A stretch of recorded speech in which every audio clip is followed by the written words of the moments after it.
आज एक प्रकरण पे चर्चा करना चाहते हैं। वो प्रकरण है पट्टे की ज़मीन का।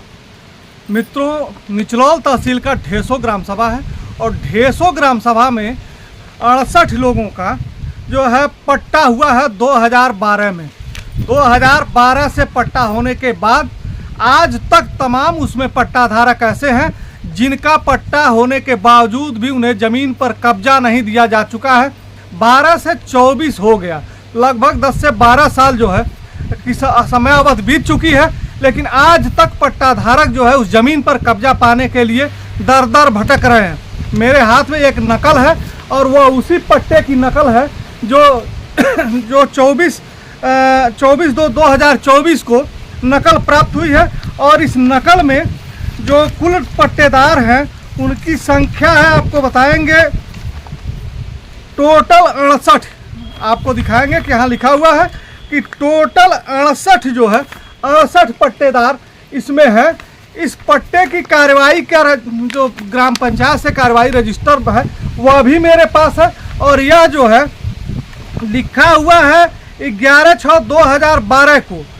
और 2012 के प्रस्ताव पर इन इतने ग्रामीणों को जो है पट्टा आवंटित किया गया है और पट्टा आवंटन के बाद जो है अब तक जो है उन पे कब्जा नहीं दिलाया जा पाया है। आप देखेंगे मेरे पास जो है जीबी आकार पत्र 49 भी है जो इन लोगों प्रमाणित करता है कि ये पट्टा इन लोगों के ही नाम बना हुआ है और इनको प्राप्त है।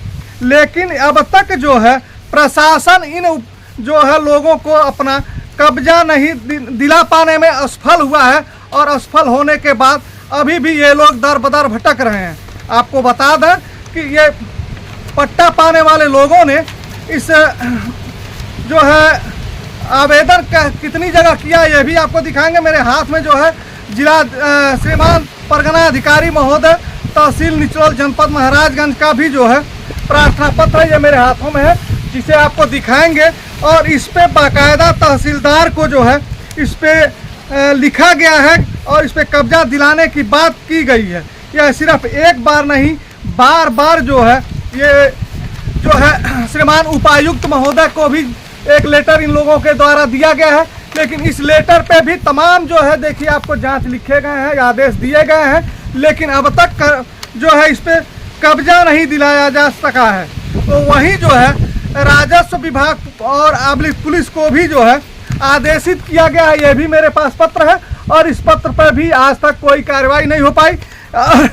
होने के बाद जो है ये सब होने के बाद भी अब तक जो है पट्टा धारक जो है खाली घूम रहे हैं। संपूर्ण समाधान दिवस का भी ये जो है प्रपत्र है और इस पे भी आदेश तो हुए हैं लेकिन क्रियान्वयन अब तक नहीं हो पाया है। मामला यह है कि विपक्ष के लोग जिनके द्वारा उस भूमि पर कब्जा की गई है वह जब भी जो है प्रशासन जाता है और कब्जा दिलाने की कोशिश करता है तो वहाँ की कथित कोई महिला है जो अपने ऊपर मिट्टी का तेल छिड़क लेती हैं और छिड़क के आग लगाने का प्रयास करने की बात करती हैं, जिसके वजह से प्रशासन डर करके और बैरंग लौट जाता है।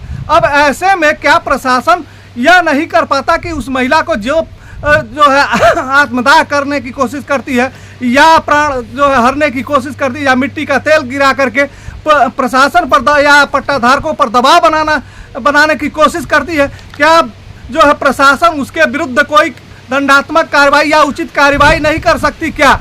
या सिर्फ इस खेल के वजह से इन पट्टाधारकों का अपना भूमि पर कब्जा नहीं हो पा रहा है और प्रशासन बैरंग लौट जा रहा है? तो क्या प्रशासन इस महिला के विरुद्ध कोई कार्रवाई करेगा या इन पट्टाधारकों की जमीन मिलेगी या नहीं मिलेगी, यह तो अभी भविष्य का जो है बात है। लेकिन मेरी एक जो है इस विषय पर चर्चा हुई और जब एसडीएम के बाबू से मिले तो उनका कहना था कि ये मामला तहसीलदार के पास है। तहसीलदार के वहाँ जब हम गए तो तहसीलदार के वहाँ से यह हुआ कि कानूनगो के पास है। कानूनगो के पास जब मैं गया तो कानूनगो का कहना था कि भैया यही मामला है कि इस रिपोर्ट में भी लिखा है कि वह महिला जो है आग लगा के मिट्टी का तेल जो है छिड़क करके जलने का कार्य करती, इसलिए हम लोग उस पर कब्जा दिला पाने में असमर्थ हैं। आप जो है उच्च अधिकारियों से बात कर लीजिए। लेकिन जब मेरी बात वहीं एसडीएम निचलौल से हुई तो एसडीएम निचलौल का कहना है कि अभी चुनाव का मौसम है और चुनाव बीत जाने पर इस पर जो है कार्रवाई की जाएगी। तो क्या अभी जो है इन पट्टाधारकों को चुनाव के बाद के समय का इंतजार करना पड़ेगा और क्या उसके बाद भी इनका जो है इस पे कब्जा हो पाएगा या नहीं हो पाएगा, यह भी अभी जो है भविष्य के गर्त में है। फिलहाल मामला जो है यही है कि प्रशासन पट्टाधारकों को कब्जा दिला पाने में अभी असफल है।